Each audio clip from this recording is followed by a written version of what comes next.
March 2013, Baltimore.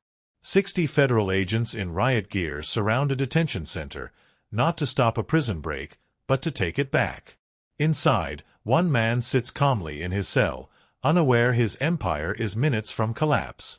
He isn't just surviving prison, he's running it. 4 female guards carry his children. He clears over $100,000 a month selling drugs behind bars. He eats lobster and steak while others scrape through slop. He decides who gets protected, who gets stabbed, and which guards keep their jobs. The state of Maryland is a joke. When the FBI finally closes in, Tavon White will play a final ruthless card, one that betrays the women who tattooed his name on their skin and carried his children. How does a prisoner hijack an entire jail? How does a street gang member become untouchable inside a federal facility?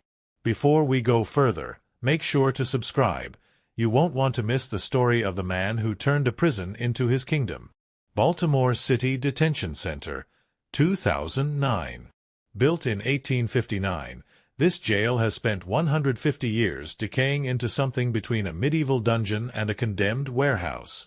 Mold climbs the walls, cockroaches scatter at the flicker of lights, rats patrol the darkened corridors. 2-man cells designed for Civil War prisoners now hold men sweating through summer nights with no relief. Heating fails every winter. Air conditioning never existed. Guards are overworked, underpaid, and terrified. Many earn less than fast food managers while supervising murderers and gang leaders. Violence erupts daily. Contraband flows freely. BCDC is abandoned. Into this chaos walks Tavon White. On paper, just another inmate, awaiting trial for attempted murder. But Tavon is a black guerrilla family member, part of a gang quietly dominating Baltimore's jails since 2006. From the first week inside, he sees opportunity where others see chaos. Gangs fight over scraps. The warden is a figurehead. Survival belongs to the strong. They call him Bulldog. His charisma and reputation for violence precede him. In the chow line, when tempers flare, he steps in. Showers erupt into fights? He brokers peace. Each intervention expands his influence. Inmates begin turning to him to restore order, because the guards cannot and will not. Many officers are inexperienced or corrupt. Honest ones fear retaliation. Management is paralyzed. The jail has no teeth, but Tavon has crew.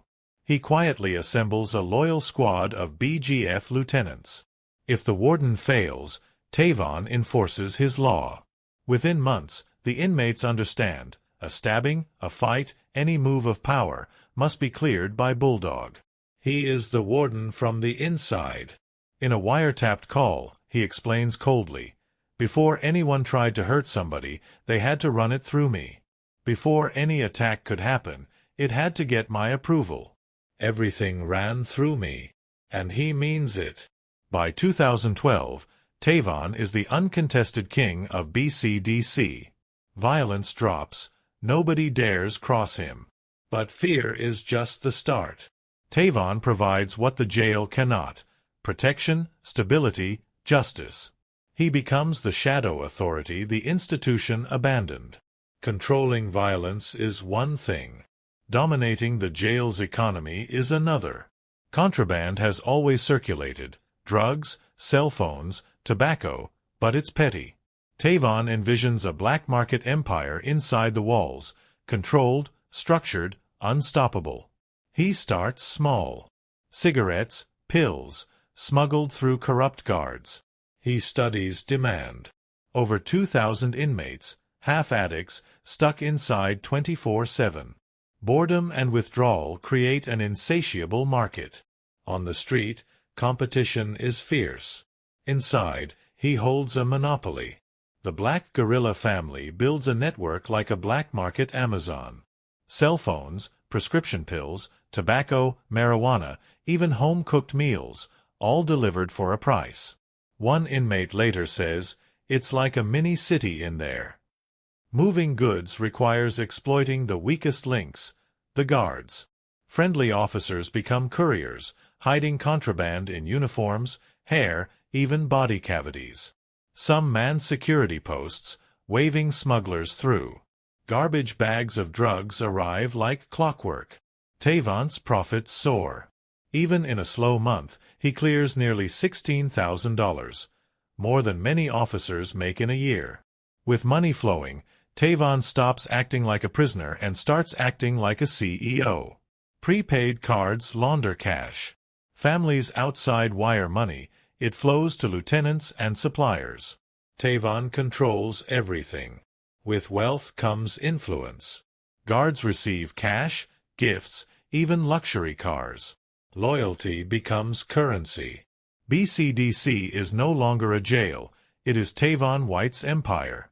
From the moment Tavon White stepped through BCDC's iron gates, he wasn't thinking about surviving. He was thinking about domination. Around him, chaos reigned. Inmates brawled over scraps of food, cells reeked of sweat and despair, and guards either looked the other way or trembled in fear. Where others saw danger, Tavon saw opportunity waiting to be seized. They called him Bulldog, and the nickname was earned. In the chow hall, tempers flared over the smallest slights.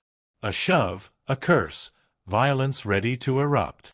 Tavon moved in with a measured calm, his presence enough to freeze fights before they began. Showers turned into battlegrounds? He intervened, negotiated, and left both sides with no choice but to listen. Every act of control spread his reputation. Soon, inmates weren't just watching him. They deferred to him, sought his judgment, and whispered his name with respect and fear. The warden was a figurehead. Officers were inexperienced, underpaid, terrified. Corrupt ones smuggled contraband for quick cash. Honest ones kept their heads down. Tavon understood something fundamental.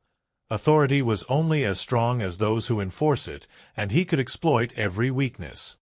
He quietly built a loyal squad of black guerrilla family lieutenants, disciplined, ruthless, ready to execute his orders without hesitation. The message was simple. Nothing happened without Bulldog's approval. Every fight, every threat, every move of power flowed through him.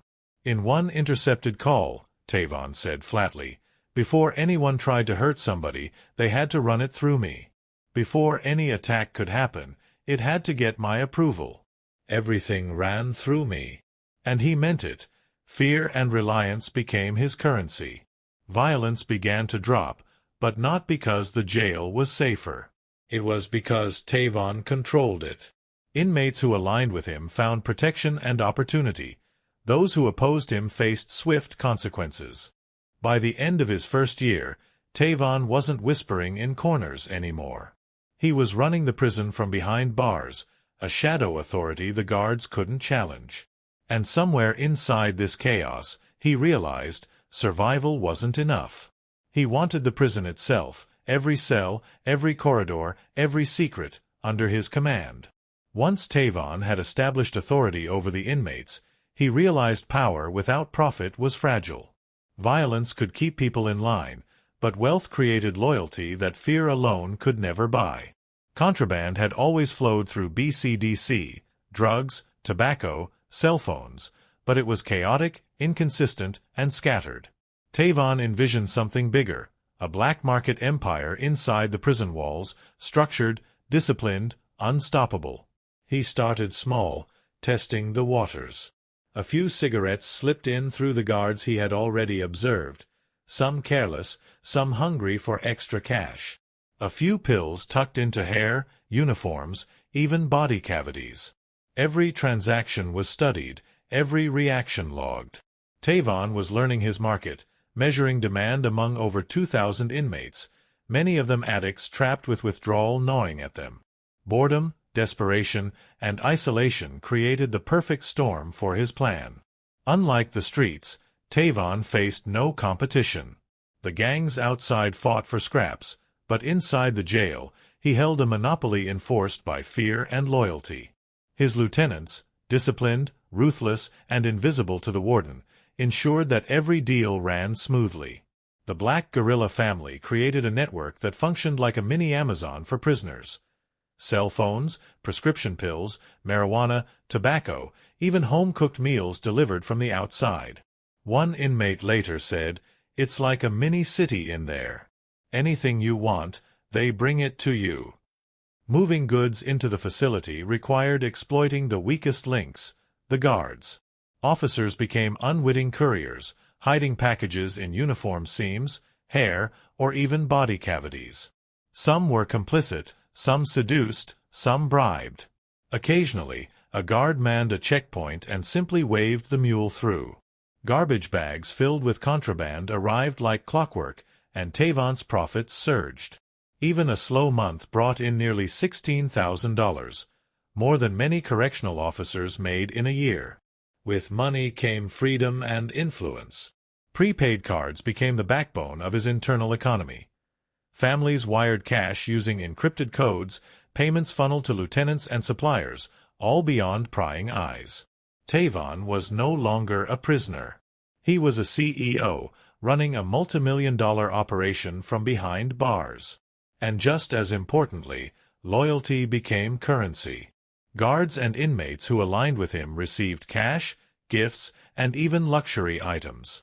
Those who resisted risked their jobs, their safety, and in some cases, their lives.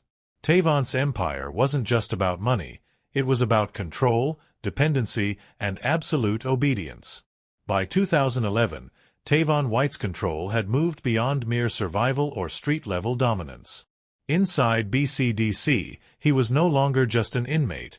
He was a kingpin, a strategist, a shadow warden. Violence was under his thumb, but power demanded more than fear. Tavon understood that to truly own the prison, he needed infrastructure, systems, and loyalty that money alone couldn't buy. The first step was the guards themselves. BCDC's administration had failed completely. Inexperienced, overworked, and often young women running units with hundreds of hardened men. Tavon observed them closely. He didn't just see vulnerability, he saw opportunity. A kind word, a compliment, a note slipped through bars. Each small act softened defenses, planting seeds of trust and fascination. Meanwhile, his empire of contraband had expanded. Cell phones, prescription drugs, tobacco, and even home-cooked meals flowed like clockwork. Tavon's lieutenants ensured precision delivery, while compliant guards carried goods past searches with the ease of routine. Prepaid cards became the lifeline, funneling money from families outside to Tavon's inner circle. Every transaction strengthened his control, and everyone involved owed him something, consciously or not. Tavon also mastered psychological dominance. Inmates and guards alike learned that his approval governed everything. A fight that might have erupted in a cell block? Tavon decided who was punished and who was protected. A guard curious or defiant? Tavon made the consequences swift, subtle, and terrifying. Every action was a lesson in obedience. But Tavon didn't stop at fear or wealth. He understood human desire, exploiting loneliness, stress, and the need for validation. 4 female guards would eventually bear his children.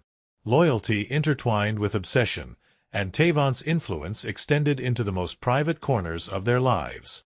The prison walls no longer separated power, they channeled it directly through him. By mid-2012, Tavon's presence transformed BCDC. The cafeteria became his court. Lieutenants flanked him. Compromised guards waited on his orders. The warden's directives were ignored, daily routines bent to Tavon's will. His rule was quiet, invisible to anyone outside the walls, yet absolute within them. In this empire, survival, wealth, loyalty, and fear were one. Tavon White had turned a decaying prison into a personal kingdom, where the lines between inmate and authority blurred, and every decision, every action flowed through him. By 2012, Tavon White's empire inside BCDC had reached a new level. Money and fear kept the inmates in line, but absolute control demanded a more audacious move, winning the guards themselves. He realized that the real key to total dominance wasn't just smuggling goods or directing fights, it was turning jailers into collaborators. Nearly three-quarters of BCDC's 650 guards were female, many in their 20s, facing danger, stress, and loneliness daily. Tavon saw not enemies, but opportunity. Small gestures first, a compliment, a note, a word of attention. Then subtle favors. His crew ensured her unit was quiet, no fights, no surprises. Trust built slowly, carefully, methodically. Soon, admiration became fascination. Fascination became obsession. Tavon's brilliance wasn't brute force, it was psychological engineering. He became protector, confidant, even fantasy. The guards who were drawn to him weren't just compromised, they were devoted. Luxury gifts followed, designer purses, cash, even cars from outside connections. 4 female officers would eventually become pregnant by him, tattooing his name on their skin. What started as temptation evolved into loyalty that transcended logic. Meanwhile, the contraband empire flourished. Cell phones, pills, tobacco, even meals from the outside were delivered with precision. The guards weren't just couriers, they were partners, tipping Tavon off to upcoming searches, moving inmates at his direction, and safeguarding his empire. Information and action flowed through him like a nervous system, making him untouchable inside the walls. Even inmates noticed the shift.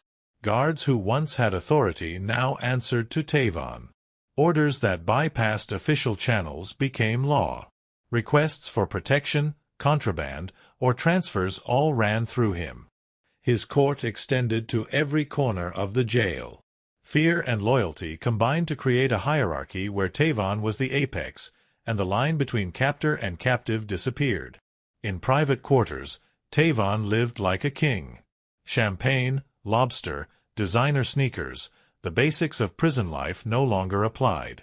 And yet, despite his luxuries, he remained calculating, observing, always several moves ahead. Every guard, every inmate, every transaction was a piece on his chessboard, carefully placed to consolidate power. At this stage, it became clear, Tavon White had achieved what no inmate before him had. He didn't just survive the system. He had rewritten the rules entirely, and every player, prisoner or guard, operated under his influence. By late 2012, Tavon White's control over BCDC had reached its peak. He wasn't just a prisoner. He was the kingpin of a feudal kingdom inside a federal facility. Inmates deferred to him. Guards obeyed his commands, and every corner of the jail bent to his will. The cafeteria had become his throne room, lieutenants flanking him like bodyguards, compromised officers standing by as attendants. Every order he gave carried the weight of law. But absolute power brings temptation, and Tavon began testing the limits. He flaunted his luxuries, eating lobster and New York strip while others scraped slop. Champagne in plastic cups, designer sneakers, and contraband smartphones were no longer secrets, they were statements. In wiretapped calls, he laughed openly, boasting that nothing happened in the jail without his approval. "I got elevated to the seat where nobody can outrank me," he said. The prison administration remained oblivious, either willfully ignorant or powerless. Even the head of security, Shavila Miles, resigned quietly amid suspicions of complicity. Tavon's influence now extended beyond individual guards. He had infiltrated the entire chain of authority. Promotions, housing assignments, and even disciplinary decisions flowed through him. A guard who annoyed him might find herself reassigned or harassed. An ally could be placed next to friends or enemies moved to segregation. The prison had become his chessboard. Tavon's empire was not just about control. It was about maintaining absolute loyalty and dependency. 4 female guards carried his children, and some went as far as tattooing his name on their bodies. Their devotion ensured he had eyes and hands everywhere. Even outside, family networks funneled money seamlessly through prepaid cards, maintaining his contraband supply. And yet, hubris was creeping in. His boldness grew with each success. Statements recorded on wiretaps became more revealing, his arrogance more pronounced. Every smug boast, every luxury flaunted, every wire transferred without concealment, was a thread in a net slowly tightening around him. Federal investigators were listening. They were watching, piecing together the operation of a criminal empire hidden behind prison walls. At this point, Tavon believed he was untouchable. He ruled with fear, loyalty, money, and seduction, manipulating everyone around him. But as history often proves, the higher you climb, the harder you fall. The empire's very audacity, its seamless blending of power, wealth, and corruption, was about to attract the attention of those who could dismantle it entirely. Even kings must face the law. And for Tavon White, that day was approaching faster than he realized. By early 2013, Tavon White's empire had grown audacious, but no fortress is impregnable, and no empire can escape scrutiny forever. The FBI had begun piecing together fragments of what was happening inside BCDC. Reports of guards receiving luxury gifts, sudden cars, unexplained pregnancies, and the constant flow of contraband raised red flags. Investigators knew this wasn't just minor corruption. It was a fully operational criminal network inside a federal facility. Tavon remained unaware that a noose was tightening. Every boast over a wiretapped call, every instruction given to his lieutenants, every hint of wealth flaunted to guards became evidence. He believed himself untouchable, and his arrogance grew. "I am the law," he reportedly said on one intercepted call. But that confidence was dangerous. The higher he climbed, the more visible he became. Inside the prison, Tavon continued to rule with fear, loyalty, and seduction. Guards and inmates followed his orders without question. His 4 female officers remained devoted, carrying his children, tattooing his name on their bodies, delivering contraband, and manipulating unit assignments at his direction. Even officers outside his inner circle were careful not to cross him. Yet, Tavon's success relied on the fragile balance of secrecy. One honest guard, one slip, one whistleblower, could unravel everything. Investigators started flipping outside contacts, tracking the flow of prepaid green dot cards, and monitoring communications between the Black Guerrilla family inside and their street affiliates. Slowly, Tavon's empire, vast, intricate, and carefully hidden, began to be mapped by federal eyes. The tension inside BCDC remained invisible to Tavon. Life in the prison continued as normal, with deliveries, orders, and favors moving seamlessly. He still enjoyed lobster, steak, and champagne, all while directing transfers, punishments, and deals. Yet every interaction, every transaction, every intimate liaison with his officers was now being documented. For the first time, the walls Tavon thought protected him were the very barriers holding him in a trap. What he had built with brilliance, cunning, and manipulation was now also the very evidence of his undoing. Every empire faces its reckoning, and Tavon's was approaching with the inevitability of a rising tide. In a prison where he had become untouchable, Tavon White was about to discover that even kings must answer to the law. April 2013. The FBI's months of careful surveillance had reached their climax. Tavon White, confident in his invincibility, had no idea that the empire he built, brick by brick, bribe by bribe, relationship by relationship, was about to crumble in a single morning. Early on April 23rd, federal agents and state troopers converged on BCDC. 60 strong, clad in tactical gear, they moved with precision and purpose. Their mission wasn't to stop a riot, it was to take back a prison that had quietly become a criminal stronghold. Tavon's carefully cultivated world, orders, favors, money flows, even the loyalty of guards, faced the ultimate test. Inside, the usual routines continued. Guards reported for duty, unaware that colleagues would soon be handcuffed at the gates. Inmates followed daily patterns, oblivious to the operation unfolding around them. Tavon White, lounging in his cell with champagne and a contraband smartphone, remained confident that he controlled everything. He had no idea the noose was tightening. Then it began. Tactical teams swept through cell blocks, securing areas, handcuffing officers on the take, and intercepting unsuspecting lieutenants. Guards who had thought themselves untouchable were led away. Federal indictments had been prepared for months, including over a dozen correctional officers, 7 of whom were women Tavon had manipulated intimately. The arrests were methodical, leaving no room for resistance, no chance for escape. For Tavon's empire, it was the first domino to fall. The flow of contraband stopped, information channels froze, and the intricate network he had controlled for years unraveled before his eyes. Officers who had delivered drugs, tipped him off about searches, or adjusted housing at his command now faced the law. The cafeteria, once his court, was empty of attendants and lieutenants alike. Outside, the public would soon learn the shocking details. Female officers pregnant with a prisoner's children, luxury gifts, and cash flows inside a federal facility. The nation would struggle to believe it, and Maryland officials would scramble to explain how a jail could be so completely hijacked from the inside. Tavon White, once untouchable, was now facing the collapse of everything he built.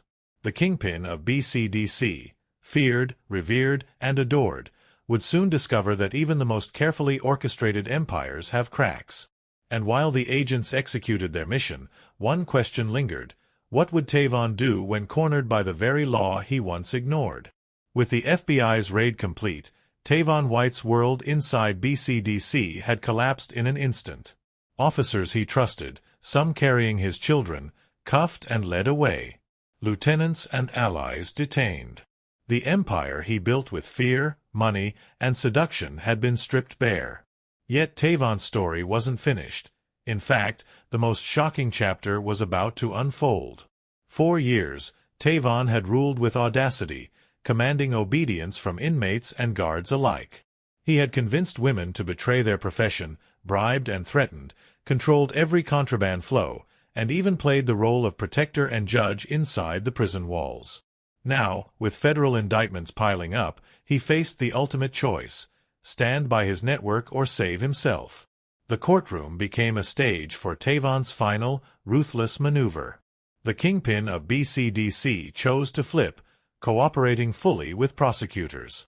Every secret of the empire he had built, every bribe, every shipment, every intimate liaison with the guards, every transfer, every order for punishment, was laid bare. The women who tattooed his name on their skin, who carried his children, watched in disbelief as the man they loved betrayed them under oath. Federal prosecutors marveled at the depth of Tavon's revelations. He described the inner workings of a prison that had become a criminal stronghold.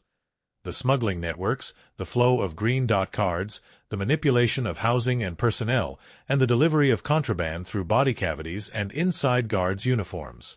His testimony was invaluable, providing evidence that sent dozens to federal prison. Yet even in betrayal, Tavon protected himself. Through a plea deal, his federal racketeering sentence was folded into his state sentence for attempted murder.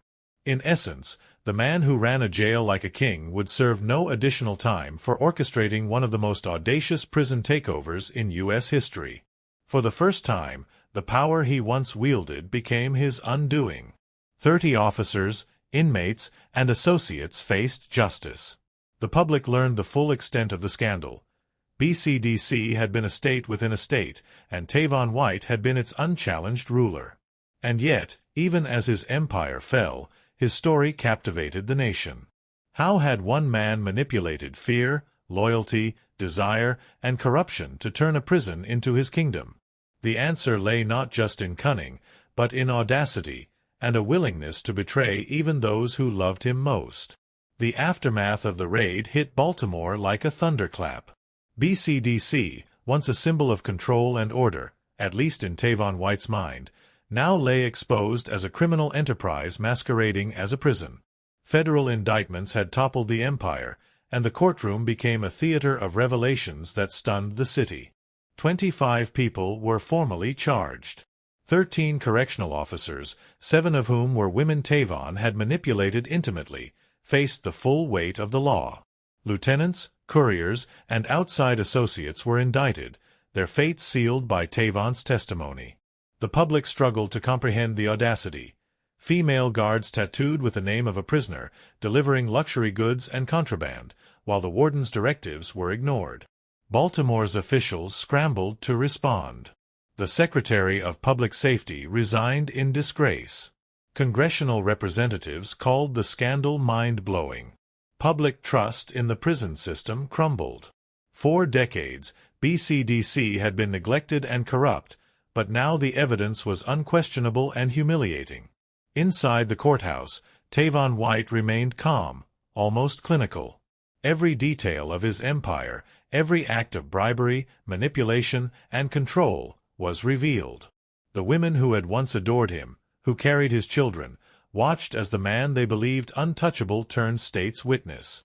His cooperation ensured many of his followers would face long sentences, while Tavon himself served no additional time beyond his state sentence for attempted murder. The collapse of BCDC was total. One by one, dominoes fell. Guards lost jobs and freedom, inmates faced federal prosecution, and the once feared black guerrilla family network inside the prison was decimated. Tavon's testimony exposed the vulnerabilities of a system abandoned by oversight and enabled by fear, lust, and negligence. And yet, for Tavon, the story was far from over. His empire had fallen, but his cunning remained. By cooperating, he protected himself and ensured a comparatively light outcome.